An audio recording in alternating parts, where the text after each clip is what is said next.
തിരുവനന്തപുരത്തെ housing board ആസ്ഥാന മന്ദിരം അപകടാവസ്ഥയിലാണ്. കെട്ടിടത്തിന്റെ പല ഭാഗങ്ങളിലെയും കോൺക്രീറ്റ് അടർന്നു വീണ് കമ്പികൾ പുറത്തു വന്നിട്ടുണ്ട്. നിരവധി തവണ പരാതി നൽകിയെങ്കിലും അധികാരികൾ നടപടിയെടുക്കാൻ തയ്യാറാകുന്നില്ല എന്ന ആക്ഷേപം ശക്തമാണ്. ഇത് അവരെ തീരുമാനം എന്ന് വെച്ചാൽ ഇത് എങ്ങനെയെങ്കിലും പൊളിഞ്ഞു വീണ ആരെങ്കിലും ഒരു 5-6 എണ്ണം മരിക്കണം. മരിച്ചാൽ മാത്രമേ ഇതിന് എന്തെങ്കിലും ഒരു പരിഹാരം കാണുള്ളൂ.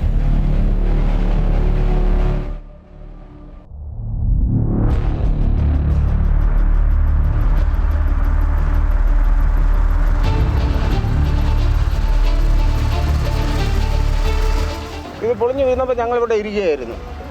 ഏകദേശം ഒരു 500 രൂപയിലേക്ക് അകത്തുള്ള സാധനം മുകളിൽ നിന്ന് താഴെ വന്നു. അപ്പോൾ അന്നൊരു ചെറിയ ചാറ്റൽ മഴയായിരുന്നു. അതുകൊണ്ട് പുറത്താളില്ലായിരുന്നു. അല്ലെങ്കിൽ അവിടെ യൂണിയൻകാർ സാധനം ഇറക്കാൻ വരും, ഇവിടെ ഈ 2 കടയിൽ വരുന്ന കസ്റ്റമറുകൾ വരും, എല്ലാം വരും. മരണം ഉറപ്പായിരുന്നു.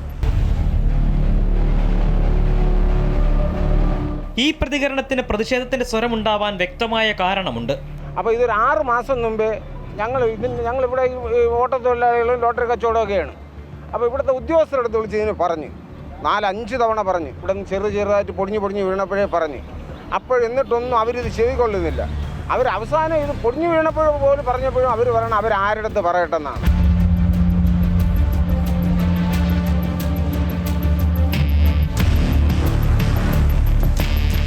പതിറ്റാണ്ടിലേറെ പഴക്കമുള്ള ഹൗസിംഗ് ബോർഡ് ആസ്ഥാന മന്ദിരത്തിന്റെ അവസ്ഥയാണിത്. ഇവിടെ പ്രവർത്തിക്കുന്നത് നിരവധി സ്വകാര്യ പൊതുമേഖലാ സ്ഥാപനങ്ങൾ. അതിൽ ജീവനക്കാർ മാത്രം 400ഓളം ആളുകൾ. വിവിധ ആവശ്യങ്ങൾക്കായി ഇവിടേക്ക് എത്തുന്നത് ആയിരക്കണക്കിന് ആളുകളാണ്.